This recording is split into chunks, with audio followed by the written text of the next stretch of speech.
If you are enjoying this podcast and other podcasts on the Dragon Wagon Radio Network, be sure to check out the Dragon Wagon Shop. Awesome t-shirts and mugs from your favorite shows so you can tout your podcast pride all while supporting your favorite podcast network. And make sure to check it often for new items and limited time designs. Shop now at dragonwagonradio.com/shop and get your dragon swag on.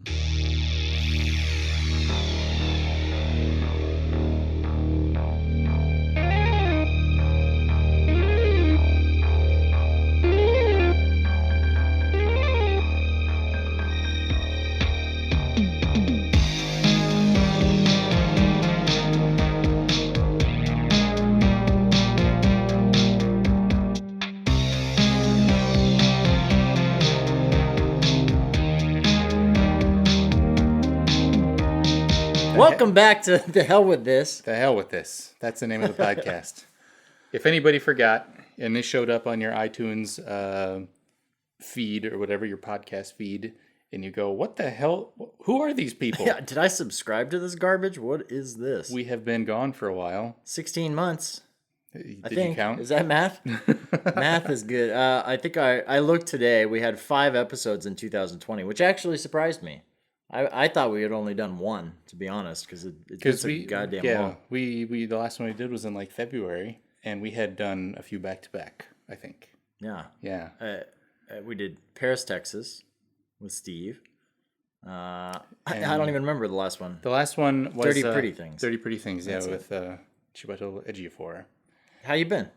I've been okay. Jesus. Wait, did I miss something? Did something happen? It's just a little bug. Don't worry about it. Did something happen since March 2020? I mean, I got a new job. Is that what you mean? Yeah, totally. I was out of a job for 14 months. Yeah, Back now. That must suck. I gotta say, through the whole pandemic, the whole COVID-19 thing, I have been gainfully employed the whole time. That is not bragging. I have been very thankful for that. Like, if there's one thing I can be thankful for, it's that no one I know personally, like closely, has died of COVID. I know some people who've gotten it. Yeah. And B, I have been working the whole time. So I didn't have to worry about those days where I'm on the phone for 6 hours with unemployment.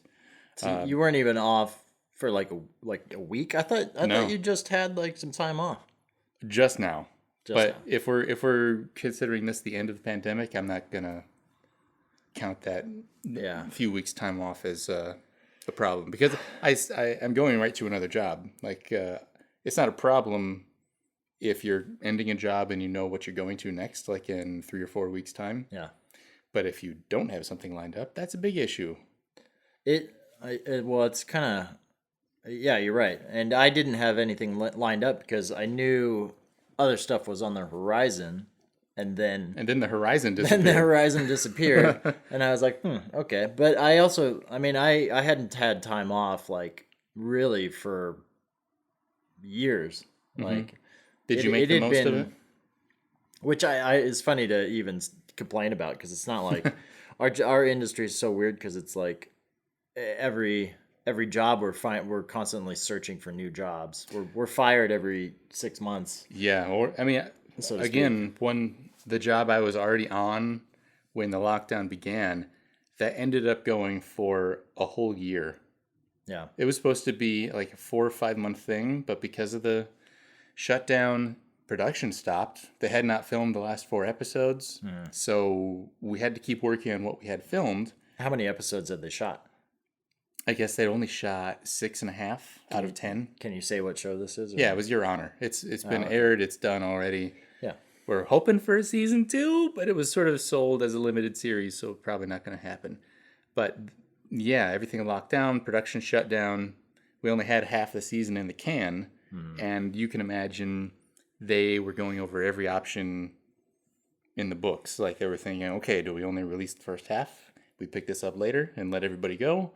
And in the end, they found a way to keep post-production going, even though production was shut down. So I'm very lucky. It worked out in everyone's favor, and I owe a lot to the bosses over at Showtime and Your Honor for keeping us going. So you're going to use this podcast to brown nose and get more they work, don't know who basically.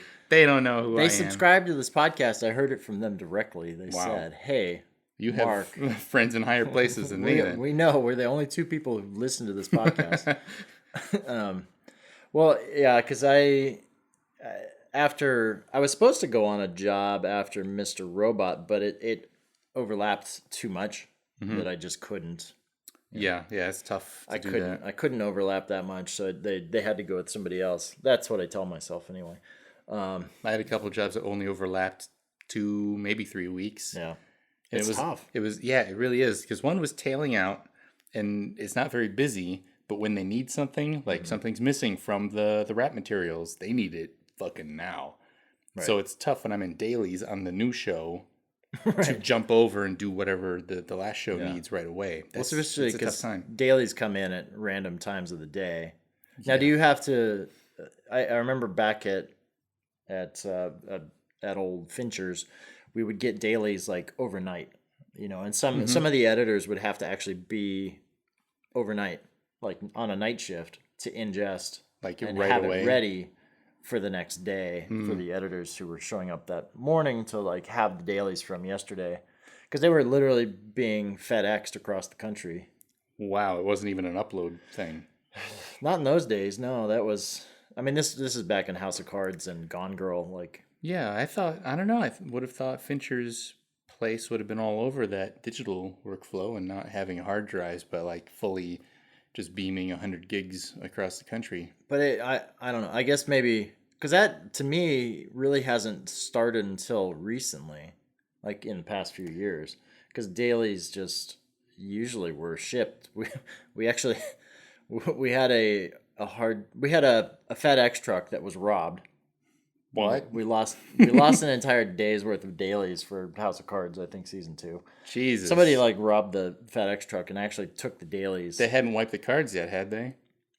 I'm pretty sure it was only the offline dailies. Like the onlines were safe back at production, but the offlines that it's not like the cards from set were FedExed to someone else. But we don't know where those ever went, because obviously, nobody right. ever, I'm sure nobody ever put them online or anything. They probably just robbed the thing and were like, "Oh, a hard drive, cool, whatever." Yeah, they probably formatted it, or if they even knew what to do with it. Yeah, they were probably robbing it just in the hopes of finding something too. But I mean, right. I don't know. But yeah, I it wasn't until recently that we started actually, using the cloud to like transfer this shit. So and now we're doing. I don't know about what futurism shows you've been on. Well, I don't know. I guess on Crazy Ex-Girlfriend, that was all done locally, so we were using hard drives. But I don't remember the last time. Maybe American Ninja Warrior, like in the first few seasons, they were still shipping box loads of like huge cartridges from the cameras. Tapes too. Those are tapes, yeah. It wasn't like a cassette tape. That's it was a whole other one of those disc tapes, like a big thick cartridge thing goes in the camera. XD cam. What else you been up to? Anything? Oh, fuck. I'm gonna grab my drink, by the way. I don't know where I left it. So I got a vamp. I got a vamp for like 10 minutes while you prepare your drink. I've been trying to take it easy, I'll tell you that. Working from home is a lot like living at work. Oh, all right, cheers. Cheers. How do you mean? It means that even though it's like after your normal hours, people will still feel totally compelled to call or text or email or whatever and be like, "Hey, tomorrow, can you take care of this thing?" It's like, I don't even want to talk about it today. Yeah. We're supposed to be done. Right. And I think a lot of people feel that, oh, I got the Avid right in my office here. I can just work forever. And I'm not trying to call out any particular editor or like a personal experience, but you could say I've heard some people who just want to work 16-hour days, and that means their assistant has to hold their hand through all of that too. But on the same and good card, on the flip of that, being home, you can essentially like hit render on something and go do something else in your house. That is the upside, yes. I mean, all things considered, I really do like working from home because in those moments of downtime or you're waiting for the studio to give you notes or something like that. Right. There's nothing left to do right now. You're free to fuck off. Do you do a lot of fucking off? Yes. Okay. I mean, anytime I can, really.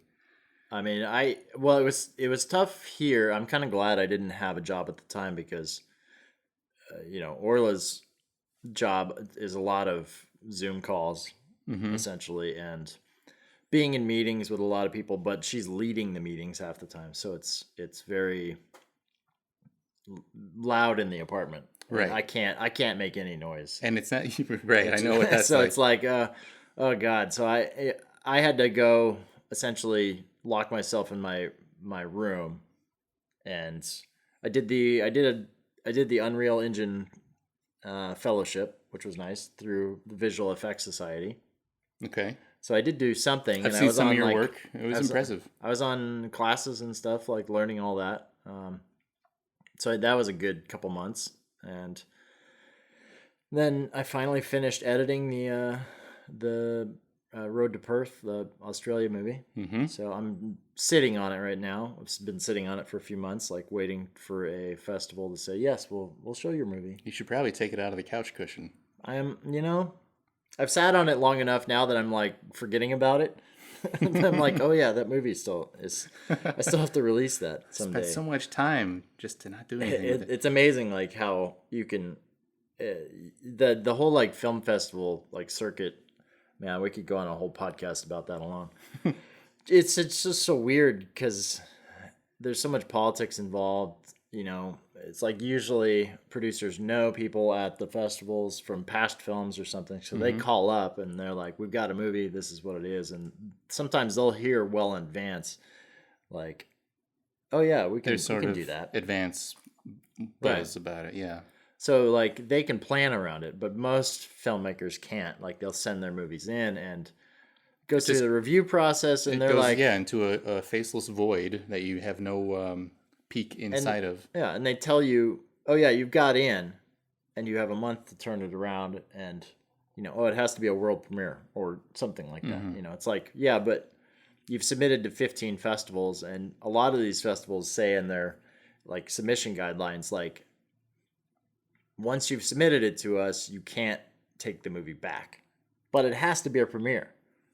Right. So if you've given it to 5 people and 3 of them want to show it, then you're you're kind of up Schitt's Creek. Wouldn't you think that at that point that's up to them to argue about? Right. Like you've given them the movie, you didn't decide that all 3 of them were gonna. It's not your fault. I mean, maybe I'm just reading too much into it. I'm sure a festival's not going to complain too much if you take an indie movie that no one's heard of. Right. If it's something they're banking on, like you've got some amazing cast and like they're using it to promote their if there's something attractive about it, if it's sufficiently good, then they will find ways to make it work. Otherwise, they're probably trying to find reasons to not accept films because they've got too many submissions. Yeah, which is probably why they're just sitting and waiting. Be like, sorry, Chad, nope. Well, yeah, I mean, they're probably going like, okay, let's wait and see if we get anything better. See if we can fill our schedule with better things before we accept this thing. Yeah. So up to now, we've only received 1 rejection notice, but most of the notification dates are in the next like 2 to 3 months. Well, that's nice enough to tell like, you, hey, your movie stinks. Yeah, your movie sucks. Sorry. But it's like, you can't make any plans. You can't say to people, well, when's the release date? Because you have no idea, so. Yeah, you've been making movies. I've just been like doing gardening. I mean, I built my own gym equipment for the garage because I didn't want to go to the gym. Yeah. I still don't want to go to the gym. First of all, because my gym sucks and it's full of bad people. But it's always been a gross place. Yeah. People coughing and sweating and whatever, breathing hard. What's who are these jokers breathing hard? Skin disease or whatever that people always scurvy? Not scurvy. Like a rash or something? Yeah, there's like, well, I don't know. Athlete's foot. No, maybe. I don't think you catch that. Something like that. That people. It's some bacteria or something. Yeah, I mean, pretty common in like gyms sweat. traditionally are not clean places. So I decided to build the gym in the least clean place at my house, in the garage, where there's like dead beetles and dust everywhere and cobwebs in my face. You should probably clean your garage. I clean it every day, but these spiders, they don't stop. They don't just go away. That's true. And you're in the valley where black widows are everywhere. Luckily, we don't have any of those that I know of. Sure. They could be in the walls of the crawl space. Does your tortoise eat them? No, I don't think so. How is You your wouldn't tortoise? even see him. Bobo the tortoise, he's okay. He's awake again. They hibernate for a few months every year. Yeah. Was he like last year? He's like, "Fuck this shit. I'm going. I'm checking out." Yeah, I think he did. He did turn in early. He kind of conked out halfway through October. Usually they make it till November before starting the hibernation. He's doing well. Every time he goes to sleep, we're kind of like, okay, hope you survive the winter. Hope we don't find you dead in the spring because you didn't get enough water or something while you were awake. I mean, they're supposed to live longer than humans, aren't they? Yeah.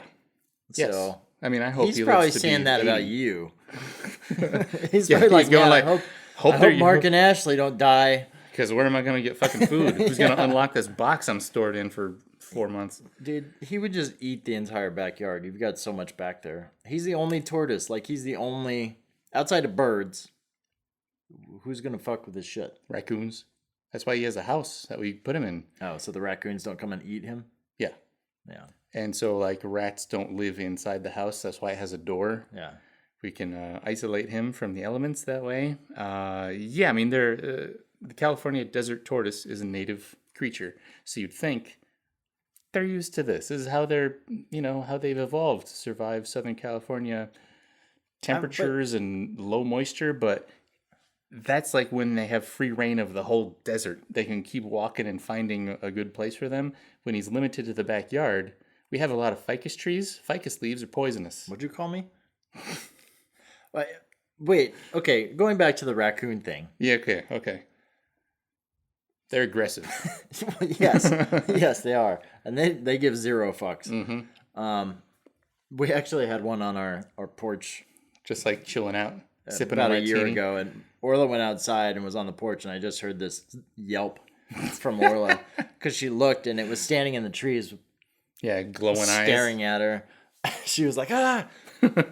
I mean, I think they're adorable. She thinks they're grotesque. I like raccoons when they're well behaved because they're kind of just like funny little cat dogs Yeah, with hands, and that's what's weird little about 'em. wombats. Yeah, Yeah, but we are.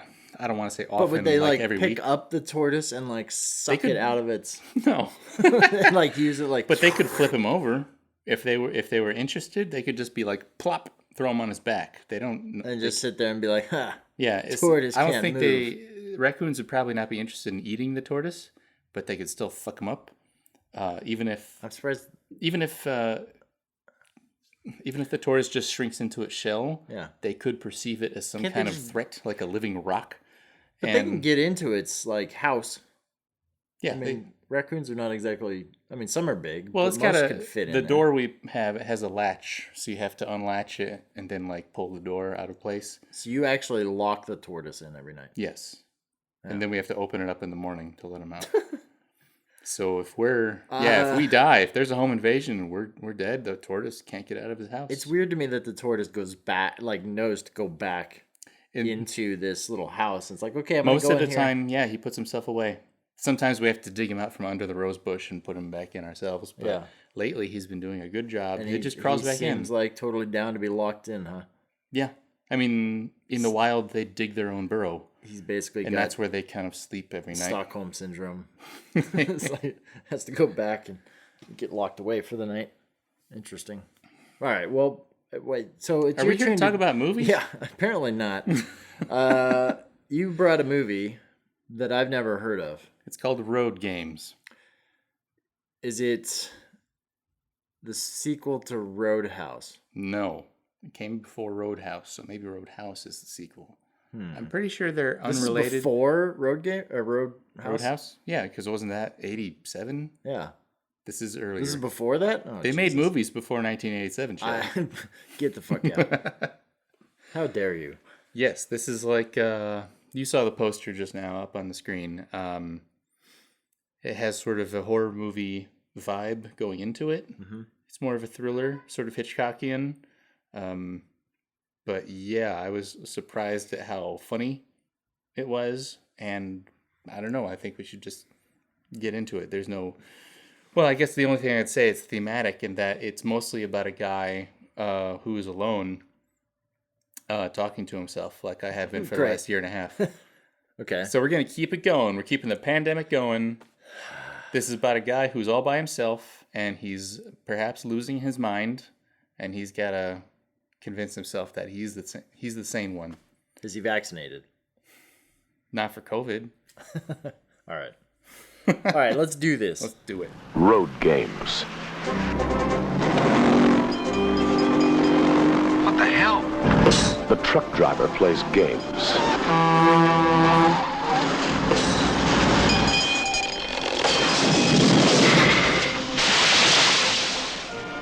The hitchhiker plays games. Aren't you kind of young to be hitchhiking out here all by yourself? Aren't you kind of old to be picking me up? And a killer is playing the deadliest game of all. Oh, he's just killed a girl. Did he make love to her first? I don't know. What's the difference? It makes a lot of difference. I think in order to play the game properly, we have to know what he thinks of women.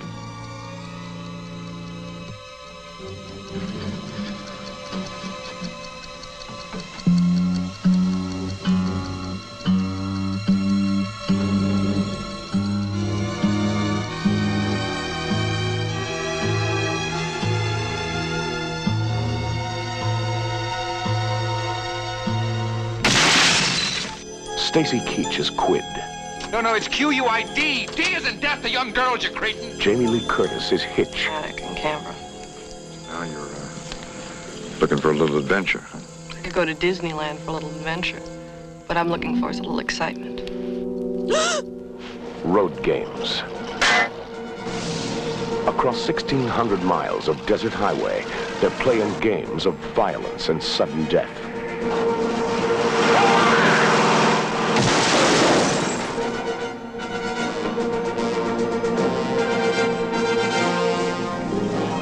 Road games. It's my game. Okay, Sherlock. If someone doesn't stop soon, there won't be anyone left alive to play. Road games. Good movie, Mark.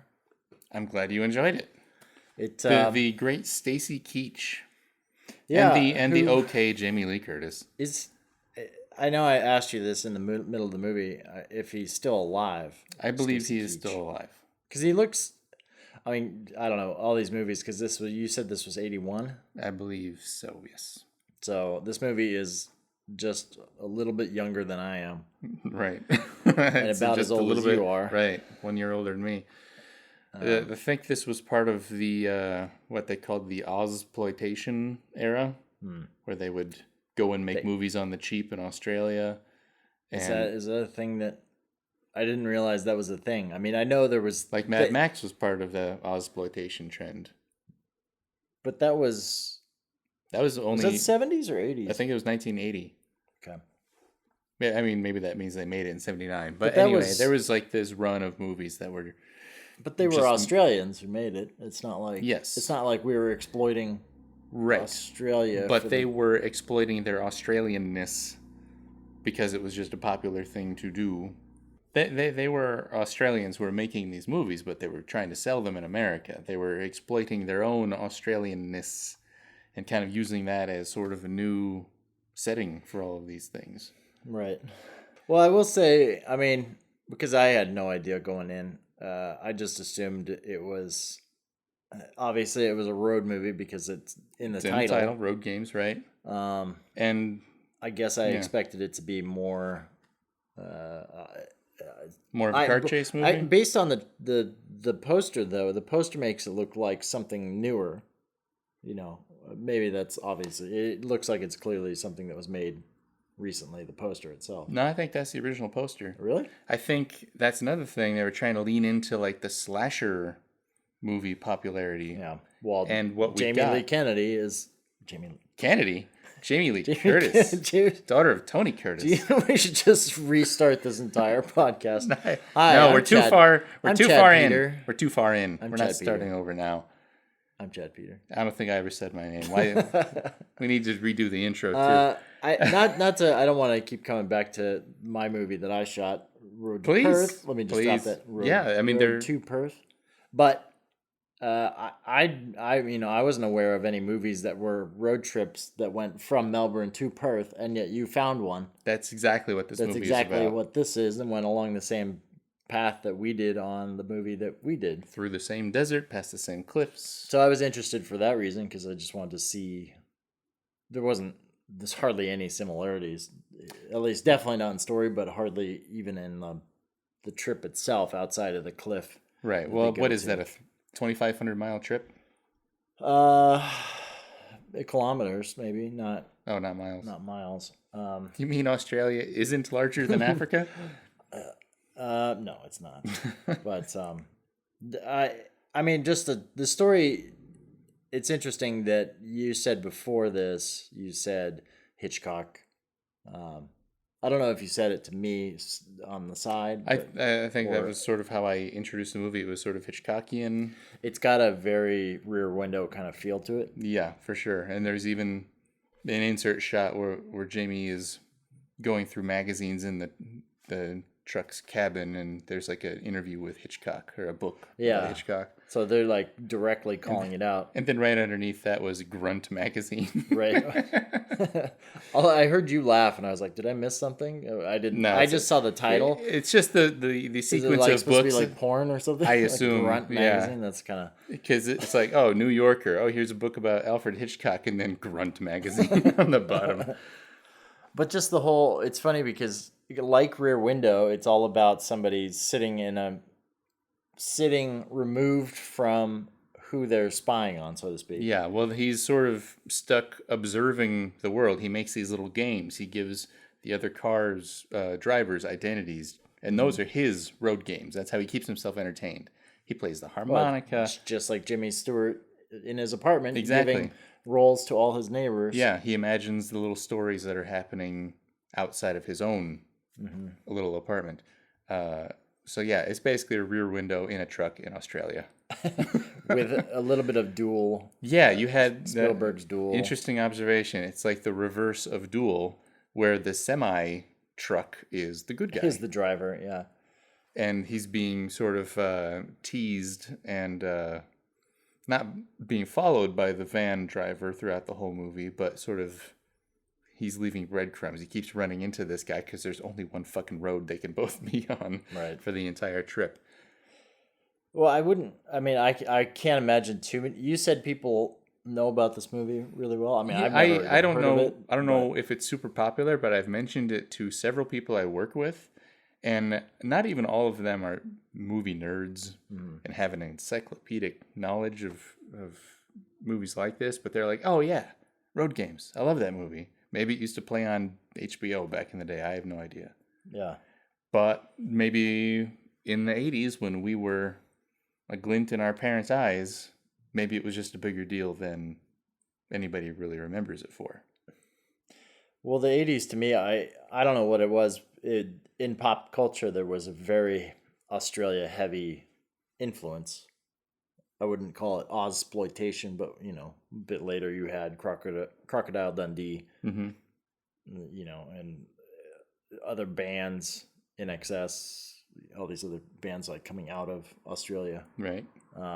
And I felt like, at least in America, can't speak for other countries, but felt like there was a draw, like an interesting draw. Like, oh yeah, we've got this Gold Coast. It's beautiful beaches, topless women. What? What? All this stuff. And it's funny because this does not feel of that era. It's certainly almost like pre all of that. Mm-hmm. Like Mad Max was obviously very early. Yeah, Australian and that film. was still like, I think, a product of more like the guerrilla style of 70s filmmaking, where they put that movie together with chewing gum and popsicle sticks, basically. When did Walkabout When was that? That was, I want to say like 83, but I don't know. That's Peter Weir. Was it? I thought it was earlier than that. Oh, I like thought it 70s? was- I want to say Late Nicholas Ray, but that does not sound right. You may be right. No, I thought it was Peter in the Weir 70s. is Australian, right? Maybe. Am I just making shit up now? It's either that or New Zealand. He's one of the two. I'm pretty sure. I He's think Peter Australian. Weir made the war movie Gallipoli, starring Mel Gibson. Yeah, And that was sounds like right. about the Australians' army's experience in the war. It's, well, what about this movie? Like, is inciting for you? Like, what Well, I brought think you? It's so obviously like just it could have been an episode of Twilight Zone type, but it easily could have been half this length and just been all plot about a truck driver following a guy who drives a van and he thinks killed some people. Yeah. But I think what made it stand out to me is all of those little stories that we see along the way, all of the backgrounds that he invents for people, kind of make them stick in our mind. There's a motorcycle rider who's always sneezing, so he calls him Sneezy Rider instead of Easy Rider. And he kind of interacts with all of those people along the way, and even down to the end of the movie where he is chasing the bad guy down tighter and tighter alleyways with his huge truck, and he eventually gets stuck. But along the way, there's an old man putting out his garbage, and the van goes by, and he drops his glasses in the road. And he goes, just steps in to try to pick him up, and then the huge truck goes by and just barely misses hitting his glasses. And then the cop car that's following them, of course, the cop car crushes his glasses. It's all these little vignettes that keep it interesting. So it's not just the world's slowest car chase. Right. I think it's humorous. They keep cutting to the speedometer of the semi, and they're going 12 miles per hour. Like, it's not that exciting. Well, but that it's was sort when he of was like going through the alleyways, but he was going like 100 miles an hour before that down a hill. Yeah, chasing in him. a semi truck. It's like, And that's when he's like hallucinating. He's talking to himself. And I thought the parts where he's talking to himself were actually really good. When he's having that conversation with his own thoughts. Yeah. That was really trippy. Hearing his own voice sort of overlapping with his right. Well, that's where they kind of make you wonder. Well, maybe he's a killer or something. Right. I think a movie today would totally have a big twist at the end instead of just letting the bad guy be the bad guy and letting the good guy be the hero. And much like Rear Window, it kind of plays out the same. Where the killer, from the beginning, we know who the killer is because the main character. We don't know their background. If we believe the main character in these films. Yeah, because we're seeing it all through his POV. Exactly, yeah. He's saying this is who it is. And there's the question that he and Jamie Lee Curtis, whom he picks up as a hitchhiker halfway through, they have those conversations like, well, maybe he didn't do anything. All this stuff is circumstantial. Right. It doesn't mean anything. But just because if he's we're making up stories the entire time about all these people, maybe this is just another story. And we find out that he's wrong about all those people. Right. Well, that was what was kind of refreshing. I mean, I guess I can't say unique because it's been around for a long time. Was how they did kind of approach it and let it just play out very straightly and not going off on this crazy tangent. But this movie did feel very, very pre-composed in a way. Like I was saying, like it felt like it was storyboarded out. Yeah, like it's very well shot. It makes you feel like it's a super well-made movie, whether or not you like the subject matter. Right. They've got a lot of nice camera moves that make the reveal special, or they have certain shots where we're focused on something in the background, and then something important appears in the foreground, which totally draws you over there. But it's not like a shock wreck focus. It's just sort of an economic use of the frame. While still making it look as picturesque as they could, given the budget. Right. We saw some obvious rear projection, where there's a purple sunset through the window, and then he's lit with orange yellow. Well, everything in the truck was rear projection, because the background was kind of bouncing around a bit. It's even still though. It's like had they been able to stabilize the footage out there, it would have been a very well done Like, it looked great. Granted, it's blotchy film that's not scanned properly. It's like, I was asking, like, it'd be nice to see this rescanned. I don't think it was restored in a major way, but it looked pretty clean, I gotta say. But I think this is on Blu-ray. Excuse me. I think it's only 1080p. I don't think there's a 2K or a 4K version Yeah, of that's it. unfortunate. Like, it would be really beautiful to see this, like, rescanned. Yeah, and I think it's probably... I mean, it's 35 millimeter, but it looked so grainy. I wonder if it's even worth. It looks like it was mastered to like beta. It could and have they're been. like, okay, here we go. What was the Australian version of Betamax? I didn't know there was one. No, I'm just making shit up now. Oh, no. Aussie Max? Yeah. Aussie Max? I don't think this was made by Australian filmmakers. This is just me speaking. No, I think I believe Watching from what I read, I think it was made by an Australian director and crew and production company and everything. And there were a lot of people working on the movie who were super pissed that it was American. That the two leads, they cast Americans. Instead of letting it be an Australian movie, they were like, oh, the fucking Yanks that's why have to come I in said, here. because it felt like it had American influence, because obviously he looks at a speedometer. It's in miles per hour. But, everything there is kilometers. Like you said, two lead actors. It may have been a thing at the time where they were still using miles. I don't know. I mean, who knows? But it felt like there was American influence in a lot of ways. Yeah. And it's just. I can't imagine it would have been very common for Australian films to be able to get an actress like Jamie Lee Curtis.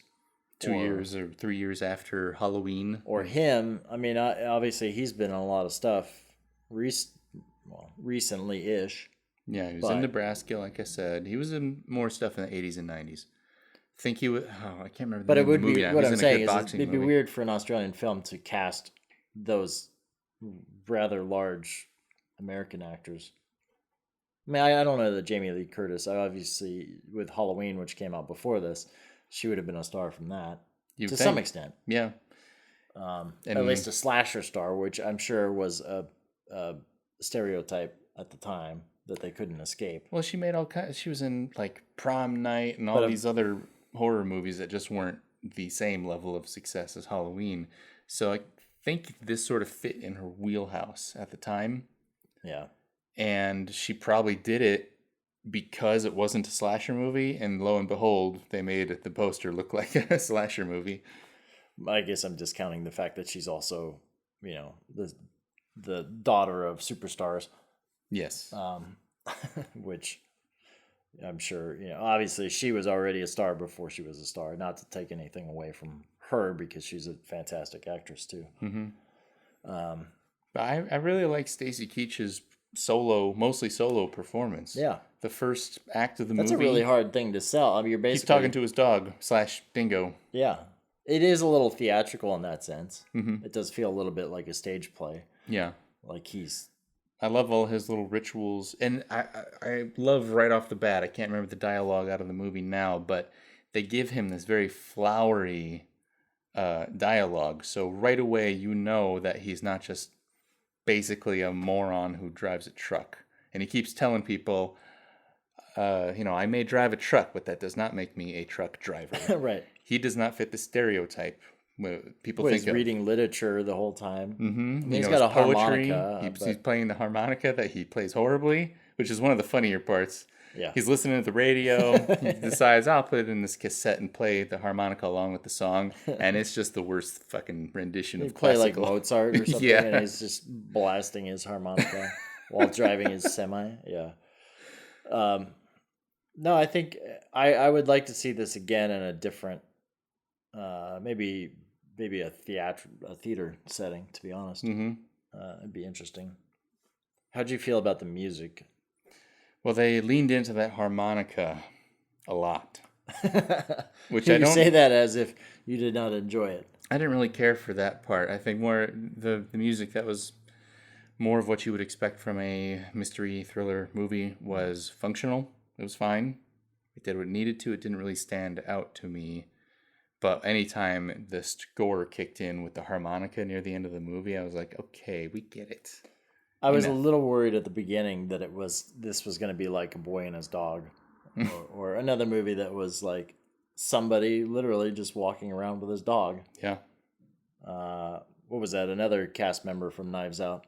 That was Don Johnson. Don Johnson walking around with his dog and talking to it the whole time. Yeah. That was like, and then they run into Jason Robards underground. Right. That sounds about right. Yeah, that's a super weird movie. But movies of the era, especially in the 70s, I felt like some movies, since music was kind of like, if they had an artist like a Simon and Garfunkel make music for a movie, you know, they would tend to replay that theme song like 12 times throughout the duration of the movie. And by the end of the movie, you're kind of sick of it. Mm-hmm. Obviously, Simon and Garfunkel is probably the best case scenario where you're in The stuck with Graduate. them. But other movies, yeah, you'd get like harmonica. Where that's like the theme. Where it's like the theme, and it repeats and it repeats and it repeats. And I feel like we've seen a few movies like that. Just kind of drive you up the wall by the end of it. But this, like, while the harmonica was in there quite a bit, I felt like it still played around and kind of dove in and out of different styles of music. Mm-hmm. It wasn't very consistent musically. No, but I think it may be a reflection of this movie kind of existing in two worlds. Mm-hmm. It's sort of a road comedy movie while at the same time being a murder mystery kind of a thing. I guess there's not much mystery. Right. It's more of just the hunt of the guy. I guess I hadn't thought of this as a comedy, but if this were made nowadays, they would strip out all comedy outside of the first 5 minutes. Well, I was trying to think, like, if they were gonna maintain the humor in this movie, you know, who would the cast be? Who could play the truck driver? Daniel Craig, if we're sticking in the Knives Out theme. Well, it's kind of like him and Ana de Armas. In Knives Out, because aren't they driving together a lot and kind of have their little banter back and forth? It's kind of like him. They share a few scenes. In this movie, Jamie Lee Curtis and I keep forgetting his name, Stacy Keach. It's funny because she's only in a few scenes in this movie, really. Like, she could have come onto this movie and filmed for 2.5 days and done her entire. Spoiler alert, she ends up in a sleeping bag when we think she's dead. So yeah, she only is present for the middle act of the movie. Yeah. But only maybe 6 or 7 scenes total, it seems like. Maybe more than that, but. Yeah, she gets picked up, they get stopped by the cops, they stop for the night, they find the van at the rest stop, and then she's kidnapped. Yeah. So it's not that much. I'd be curious, because they didn't show much of what is along the trip, because everywhere they stopped was different than where I stopped, and there's not that many stops along this way. Yeah, for all I know, they invented some of these places. I did read that the one place where he stops to make the phone call, that's a real place, and the racist mural of the Australian Army killing all the Aborigines, that is a real mural. Yeah, and looked like it. I mean, it looked like a real place. I think it was. They didn't put it in the movie because they were a fan of that history. They just wanted. I think it was part of the Australian director's intention to show this is a racist, violent. This is a place where all this shit really happened. I mean, that whole stretch of land. I remember you couldn't go off the road without Aboriginal consent in some areas. It was considered Aboriginal land, like a reservation, the way we have in the United States. Yeah, I think so. Hopefully, it's a lot reservations more than here. Reservations here are much more, I guess, densely populated from what I've seen. Because they gave them this little tiny little sections of land, a few acres where you got to live. I guess the reservations in New Mexico that I've been to had a bit more density population wise. I mean, Australia is just empty for the most part. It's all coastal cities. While it's all reservation land, we didn't see. on the reservation land. You there's nothing there. Like there's to no stop at. villages or Yeah, there's nothing like that. constructed There are civilization. caves. I did read that there were caves that you're not supposed to go to without consent, all along that stretch. Just because the water is so close to the ocean, and You say the water is close to the ocean? I would say the water is in the ocean. Let me think about my words before I say them. Hello, I'm Chad Peter. Hi, I'm Mark Eiliger. Sorry. From the top. The cliff, they call it the Bight, Bight, Okay. is that cliff side. I'm pretty sure. Who knows? Yeah, and you've got the desert, which is just flat, and then it very, very much in like Indiana Jones fashion just goes straight off 90-degree cliff angle. Yeah. into the ocean.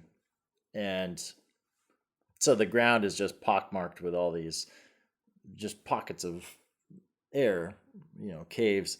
I was reading about people who go literally, they just go down these caves and, at some point they're full of water. Mm-hmm. So you got to put snorkel gear on. And they keep going? And they keep going. And occasionally, like it goes like 20 miles of caves. And like some of them are unexplored. And some people, I was reading, like go down there and occasionally they find divers who've like a rock pinned them in the water and they just suffocated in their suit, pinned in the earth.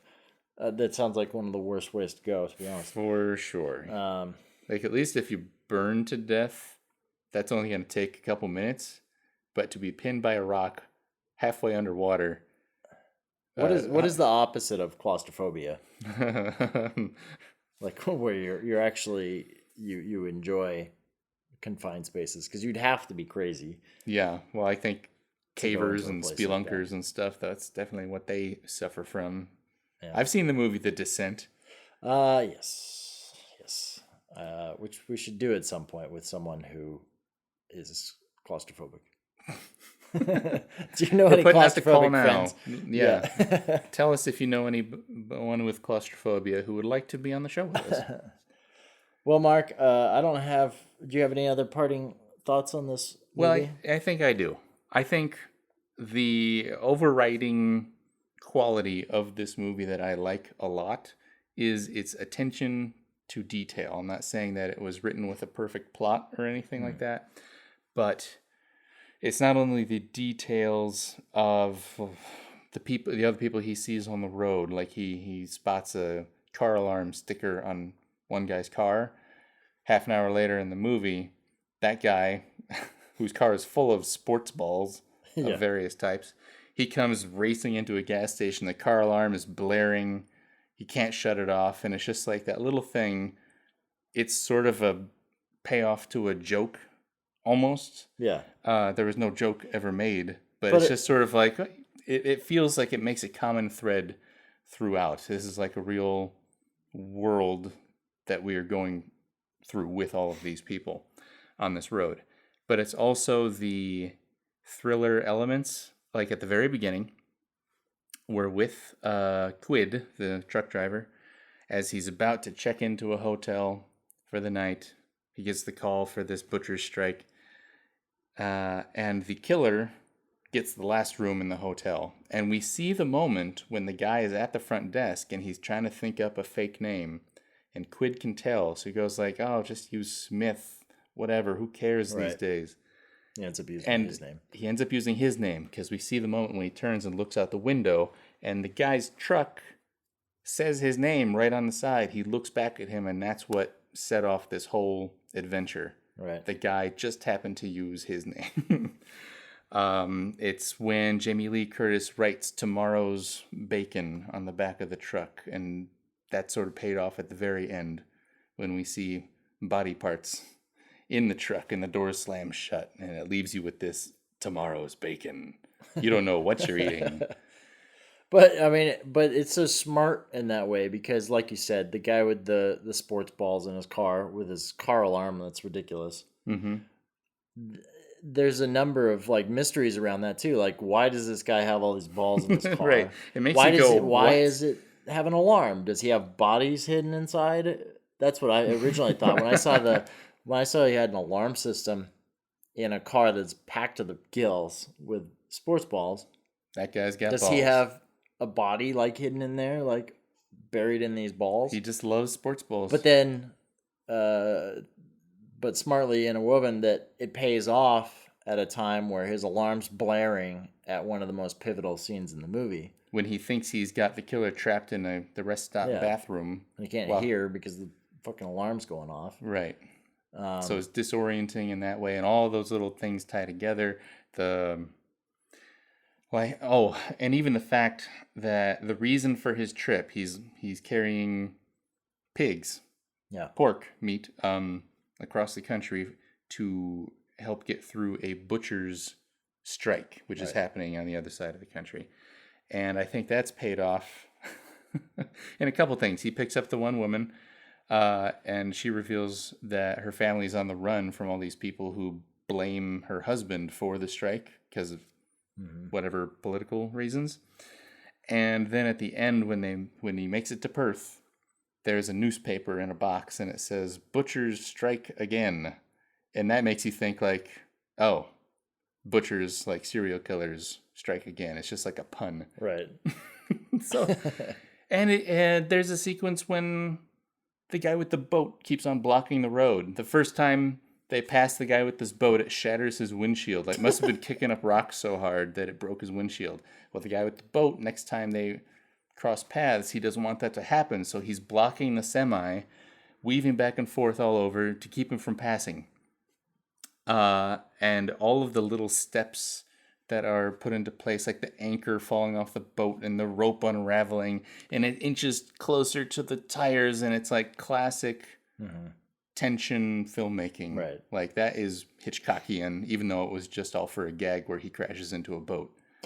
Right, but yeah, the whole time you're totally caught up in it. It's not happening. It's sort of like silent filmmaking. Like, you see all the little pieces happening. Yeah, and that's a sign of like a good storyteller, a good filmmaker that's understands like what your audience is. So it's not just that we got this script about a truck driver who thinks he spotted a serial killer one time. Let's make Who did gritty, direct this? I didn't even look it up. Like we Spielberg. No, we don't do research. We already know that.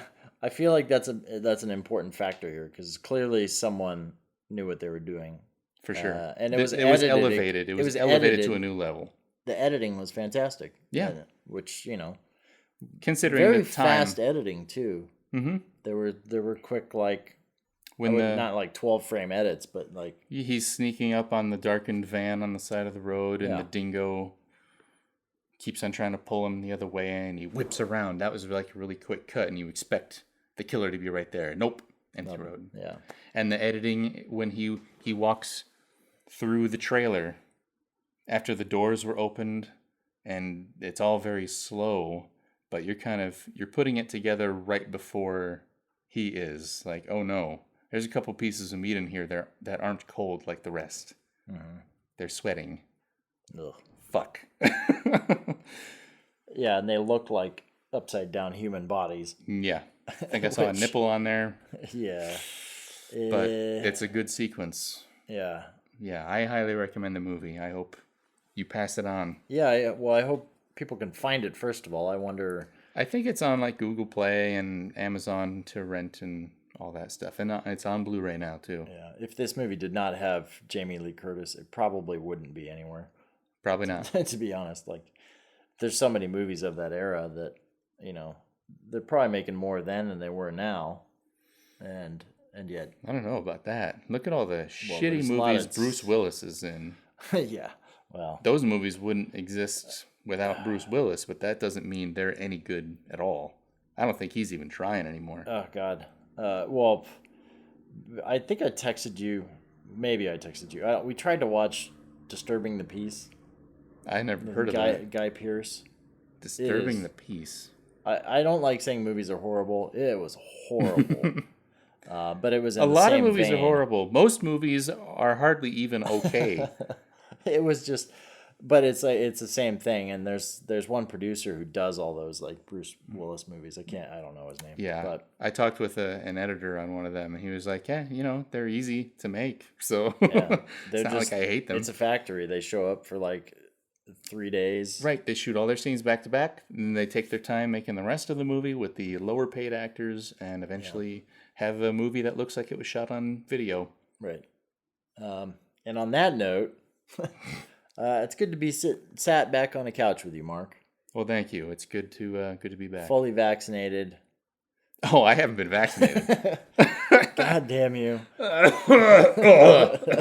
I'm sure this will pass. I've been having a lot of nosebleeds lately. That's not. It has chunks in it. I think it's brain. Coronavirus? It might be brain matter. Are we in a Cronenberg film? It's been a pleasure. As always. Till next time.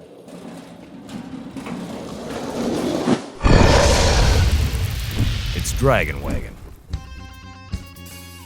Chad, we've got a guest with us today. It's Jake Lloyd. Hello, Jake. Hey, what's going on, guys? Jake, you have a podcast on the same network we do. Yes, I do. That podcast is called Elaborate. And in fact, the man with 3 first names, Chad Philip Peter, has actually been on an episode of said podcast. Why, yes, I have, and it was wonderful. Yeah, I sit down with friends of mine, mostly the creative types, and I sort of dive into their lives. I learn about them in ways that I didn't know previously. And I just sort of figure out what makes them tick. If you're into podcasts where you sort of get life stories, you get life lessons, and you pretty much just learn about why, you would really love my show, Elaborate. That sounds really interesting. Where can I find it? You can find it at elaboratepod.com or wherever podcasts are found. iTunes, Stitcher, CastBox, Google Play Music, the whole lot of them.